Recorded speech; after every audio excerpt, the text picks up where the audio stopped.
All right, so in this video here, I'm going to work with you guys on the problems that are in Khan Academy for equations with variables on both sides. All right, so I'm going to do probably 4 or 5 problems, and if you're struggling, if you need help, hopefully this will help you out in some capacity. You can always come and see me for help later on.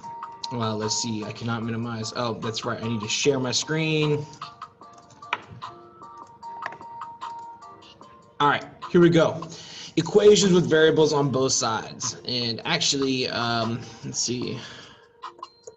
As we're doing 2 problems, I'll do a couple more after that. All right, so here you go. Your task here is to solve for D.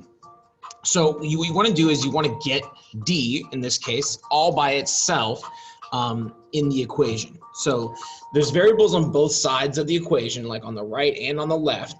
So we have an issue right here. One thing that's really cool about Khan Academy, and I like having a mouse, you know, you're gonna wanna make sure you get a mouse if you don't have one, because it's easy to just draw on the screen. It's just easy to draw on the screen. So if we have 2D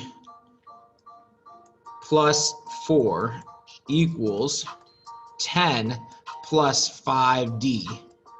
I'm sorry, that's a D. It just doesn't look that great. My goal is to get all of the D's, all of the variables on one side. So right now I have a 2D on the left side of the equal sign and a 5D on the other side. So that's not good. That's not what we want. So you have 2 choices. I could either eliminate the 5D here and essentially move it to the other side, or I can eliminate it on this side and move it to that side.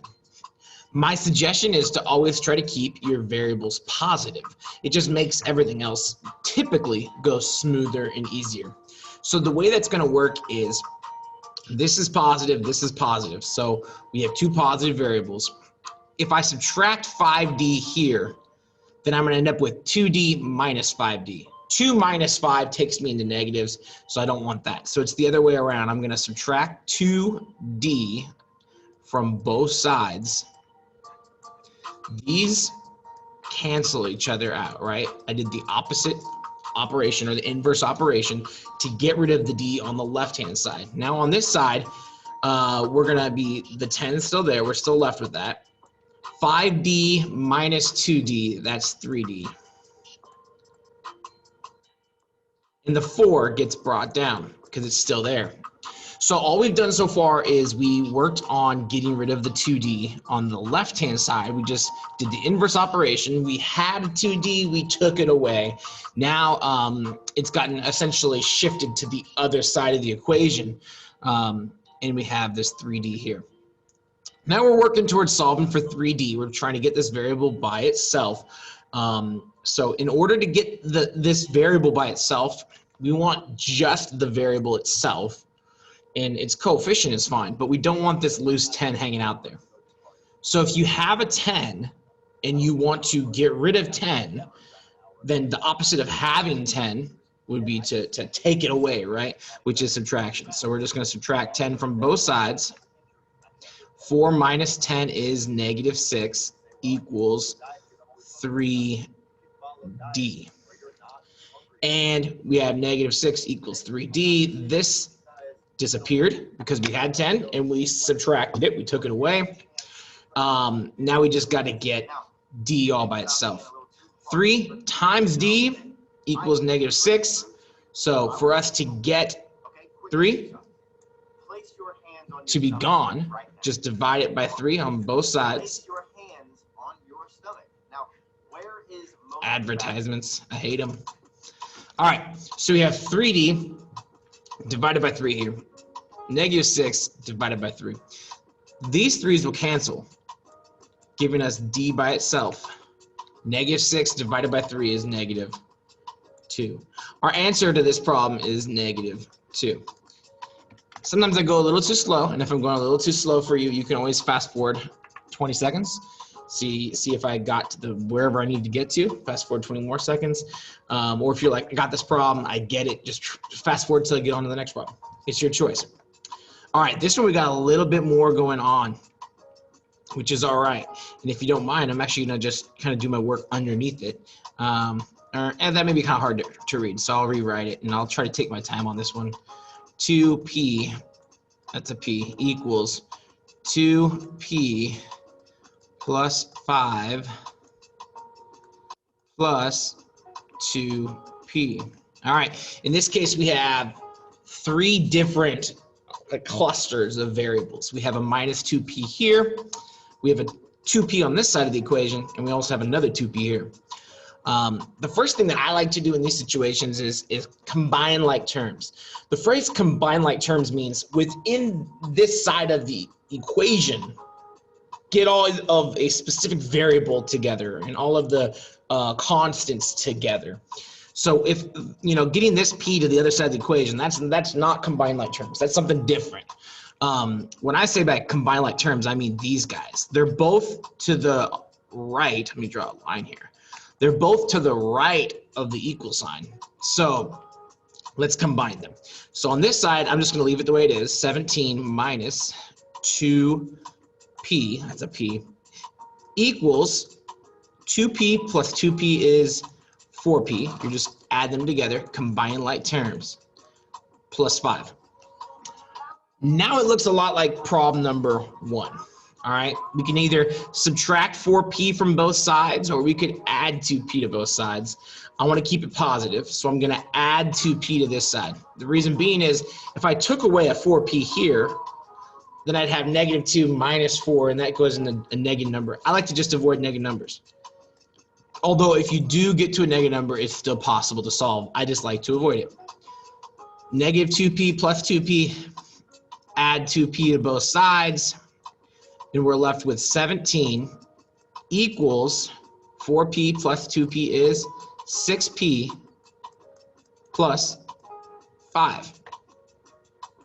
We have all of our p's together on one side of the equation, which is great. We want to get rid of the constants, the numbers that are all by themselves with no variable, no letters next to them.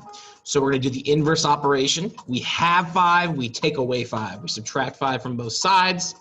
12 equals 6p. 6 times p, the inverse of timesing by 6 is dividing by 6, right? The inverse of multiplication is division. So we divide both sides by 6. 12 divided by 6 is 2. So p equals 2. There's no shame in using a calculator. If you get to a multiplication or addition or subtraction where you're like, I don't know what it is, use a calculator. That's fine. It's not the end of the world if you have to use a calculator.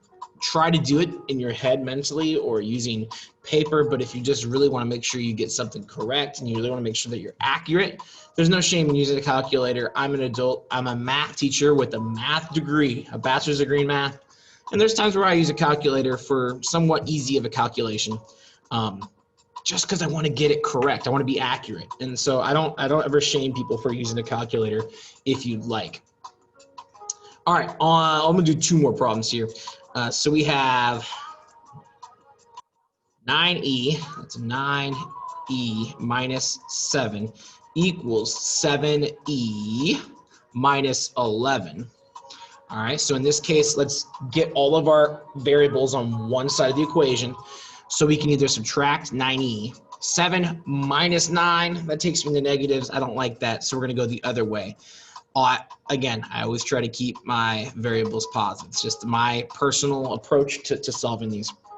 9e minus 7e is, and sometimes I see students do this. That's fine. I like that. It kind of keeps your work a little more organized and neat. 9e minus 7e is 2e. Bring down the minus 7. Equals, these got canceled out basically, and the negative 11 gets brought down. Don't forget it's negative 11, not just 11. We have 2e minus 7 equals negative 11. Now we want to get the 2e isolated by itself. So we have a loose constant here. We want to make it go to the other side. Inverse of subtracting 7 is adding 7. The key to all of this is doing the inverse operations, balancing an equation by doing inverse operations. That's the key to all of this stuff. 2e equals negative 11 plus 7, which is negative 4. 2 times e, inverse operation. We're going to divide by 2 on both sides. 2 divided by 2 is 1, so 1e. Negative 4 divided by 2 is negative 2. Negative 2 is our solution.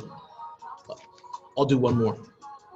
And then if you need more support, you'll have to see me during office hours, all right? All right, we got negative f, so that's our variable in this case, plus 2 plus 4f equals 8 minus 3f. All right, my handwriting here has gotten a little sloppy, but that's right. We got negative f plus 2 plus 4f equals 8 minus 3f. All right, notice how on this side of the equation we have two different of the same variables here. We got a negative f here and a 4f. So I'm going to combine like terms. I'm going to combine this negative f and this 4f. Negative 1f plus 4f is a positive 3f.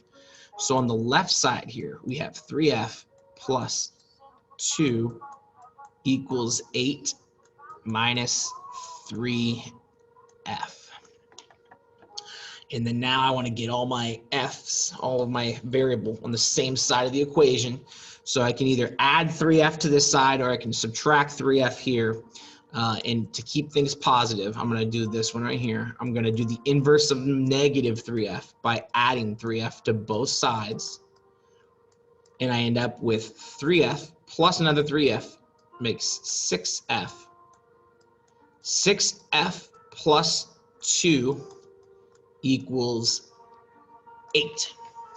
All right, the adding 2 got brought down, the 8 got brought down, and now we have 6f plus 2 equals 8. I'm going to get this 2 to go away by doing the inverse operation, subtracting 2 from both sides. 6f equals 8 minus 2 is 6, and then now we have 6 times f equals 6. Divide both sides by this coefficient by 6, and we end up with f equals 1, and that's our answer.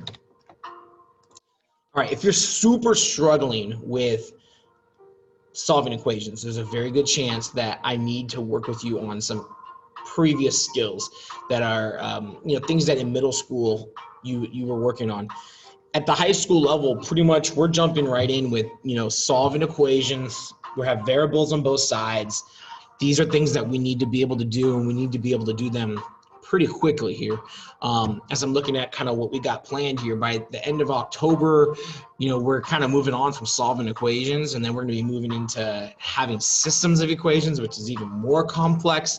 So I really need to work with you on solving these equations.